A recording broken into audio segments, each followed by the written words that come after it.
Sadly, you were on the run for 6 years. Was it worth it?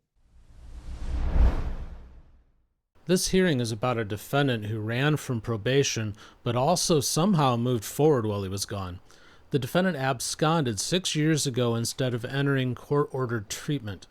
Now he's back telling Judge Aquilina about sobriety, therapy, and even a real estate license. But the question is simple. If things were really getting better, why not come back sooner? My name is Dan. This is the Courtroom Files, and I guess Ellie's going to go do her own thing right now. This is docket 18500FH, People of the State of Michigan versus Justin Ronald Garcia. Counsel, your appearance for the record. Good morning, Your Honor. APA Bart Luxon on behalf of the people of the state of Michigan here with probation. Good morning, Your Honor. Agent Jessica Farr with Ingham County Probation, Department of Corrections.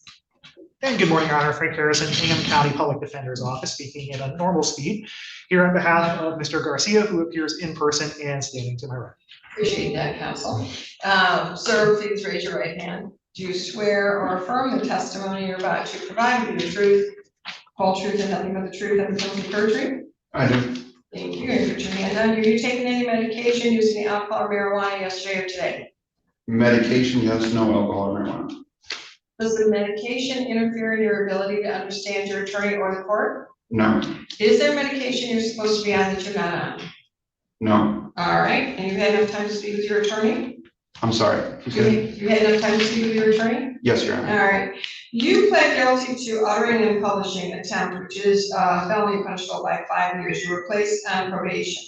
Part of your probation included that you would participate and complete the House of Commons. I now have a bench warrant that was requested, and this was done in, I signed it. It was requested by then probation agent Justin Russ. I signed it 6 years ago, 20th of August, 2020. So just shy of 6 years.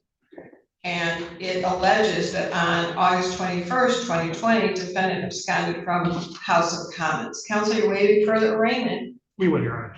Will there be a plea or a hearing? My client is prepared to plead as guilty as charged, Your Honor, or responsible as. All right. And sir asked, did anyone force, threaten, or coerce you to plead? No, Your Honor. Anyone promise you anything to cause you to plead? No, Your Honor.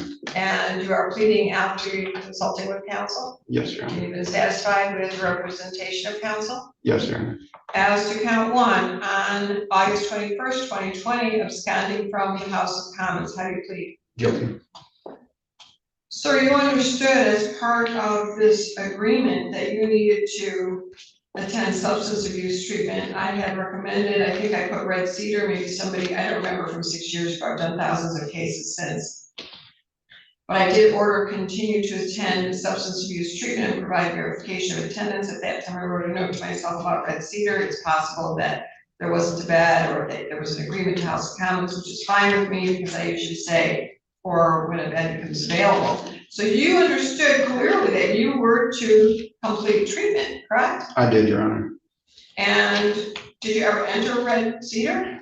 Not Red Cedar. I went to other ones while I was absconding, but not Red Cedar. Okay, while you were absconding, but what about, did you entered House of Commons then? No, I turned myself into House of Commons before I saw you. He had me arrested. I got that. But I'm no, talking about certain order, and then we're gonna talk about all the other things you wanna tell me. Okay. Happy to listen, but right now, did you, after I put you on probation, enter the House of Commons? I walked in for a very short time. And then you walked out? Correct. So you did not attend and participate? Correct, Your Honor. Okay. Based on that acknowledgement, I find that you are guilty of violating probation, and I don't think it's disputed in this record or from you that you violated probation. So based on preponderance of the evidence, you are guilty. Maybe going to sentencing? If Your Honor would so. First of all, before I turn to Ms. Farr, have you talked with her? I'm sorry. Have either one of you talked with Ms. Farr, the probation agent, this matter now? My understanding, his probation agent is actually Leanne Brown, Your Honor. I don't know, you know what, in 6 years, there's been so much transition, I don't know, have you talked to that agent? She emailed me, Your Honor. We had some cursory conversations, but nothing in substance. Okay, Ms. Farr, was he able to complete anything while on probation? Your Honor, just so the court is aware, Ms. Brown had a death in the family, so that's why she's not here That's today, fine. and I was, I appreciate you standing in. yes, of course. 6 years ago, he completed more cognitive therapy. He did not complete residential or outpatient substance abuse treatment. So he only completed MRT. And then what about, I have 2 jail days? Do you know if he ever paid back, was it a restitution? This is so old, I'm looking at my notes. Looks like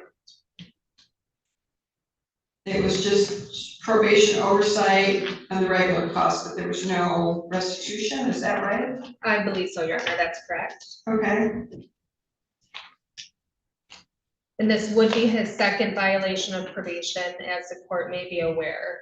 On July 30th of 2020, that's when he was ordered to 365 days jail with credit for 12 days served at that time, at which point the jail was going to be suspended for him to enter House of Commons, now known as Cedar Roots, and he failed to do so. I have more to say, so whenever you're ready for me to give. so he has 12 days jail? As of today's date, since being placed into custody on June 25th and released on July 7th, he has a total 45 days jail credit, Your Honor. And so. Okay. All right, what else would you like me to know before I turn to counsel? Thank you, Your Honor. So since he absconded, so I've read the letters, he may not be mine, but I've read the letters that we've received from the court from him, and I believe a recovery coach that he's working with.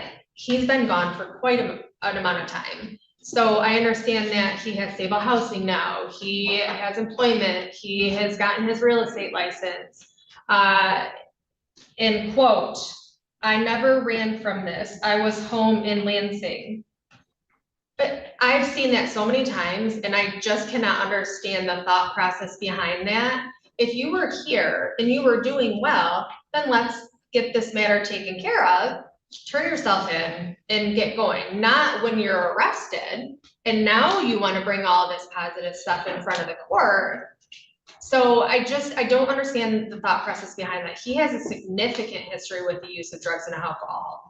He was, positively speaking, he was tested at Aberhall on July 9th. He was positive for benzos. I don't know if he has a prescription. He did not provide that to Ms. Brown. I'm assuming he does.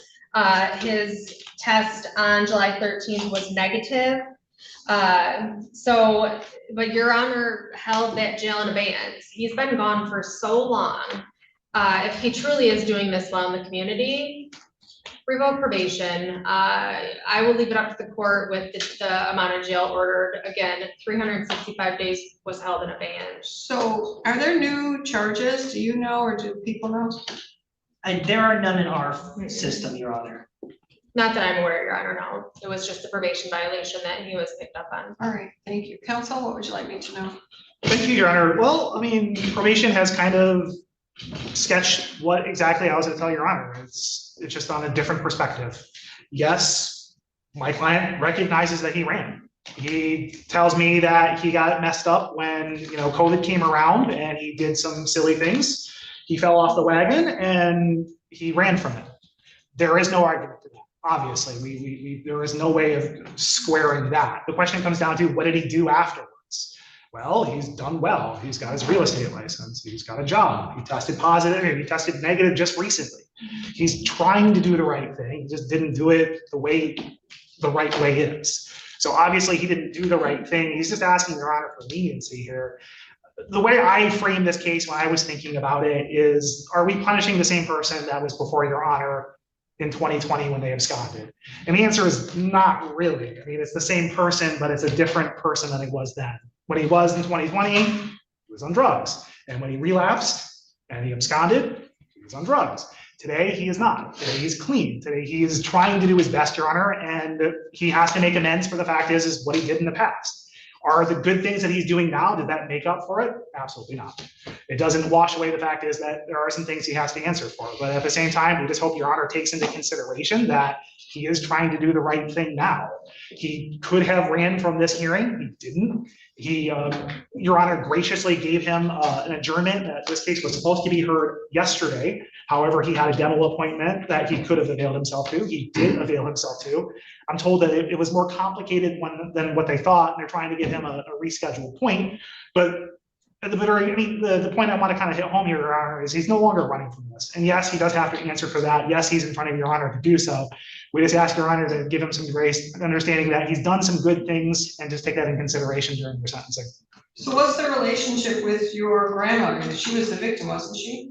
Yeah, the case started her. The relationship is she lives down south now. I don't speak to her as much as I used to. We were real close when she lived up here, but now she's really far away. But as far as the case, everything's fine. I'm talked to her. It was a loan. She showed up for sentencing to say that. That's why they dropped it to one count of attempted uttering and publishing. In reality, the loan was more than one check.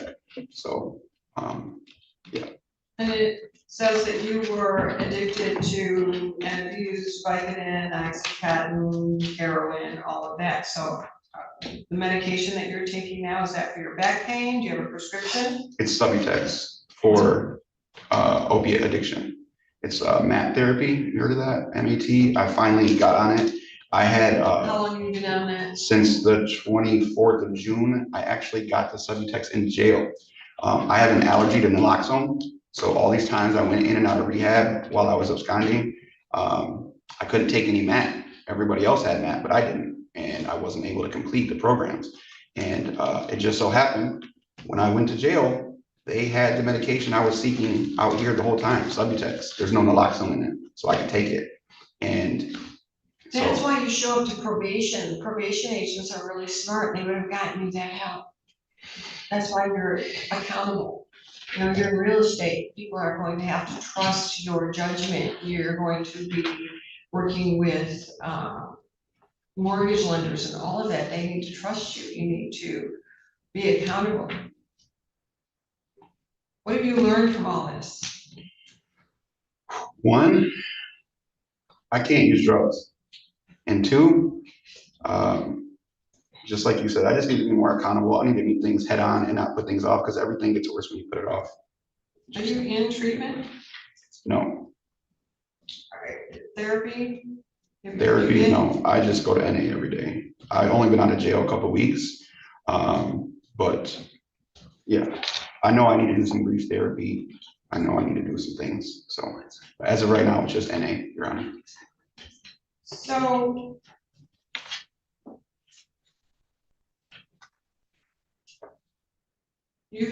are your children doing? They're doing great.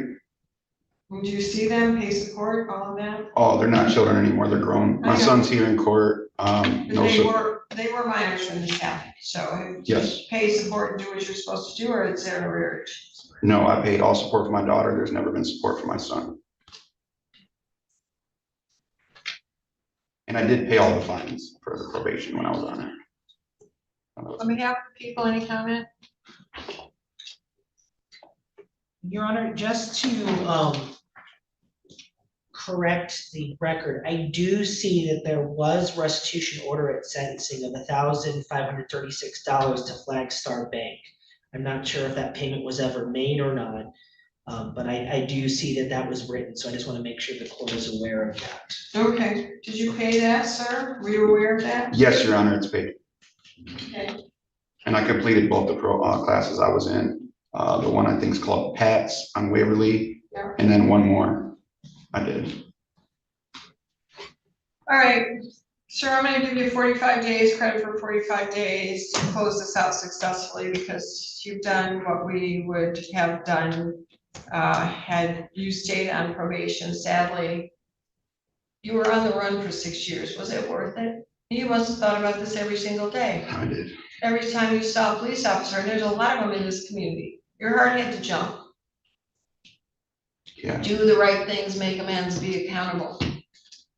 I don't have to do this successful. I'm only doing it because I think that you did accomplish the things that probation and I were watching. So congratulations for that. But understand, sir, everything that happens in life happens for you, not to you. For whatever reason this happened to you, learn the lessons, be accountable, be an example to your children in this community.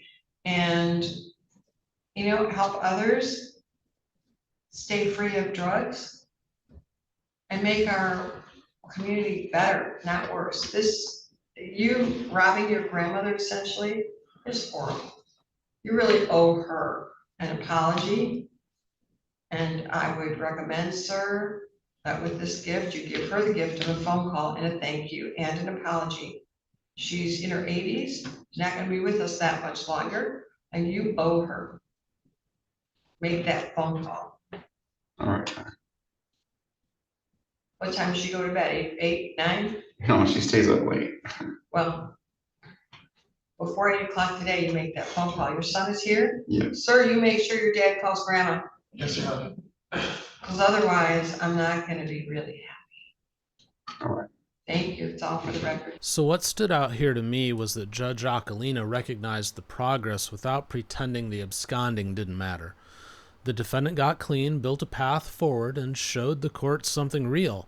But he also stayed away for 6 years and left his grandmother with the harm from the original case. Closing the file was mercy, making him call her was accountability. At least that's my opinion. Let me know if you think that was a good balance in the comments. And if you enjoyed this video, why don't you check out one of the two that are on your screen right now. Thank you so much for watching.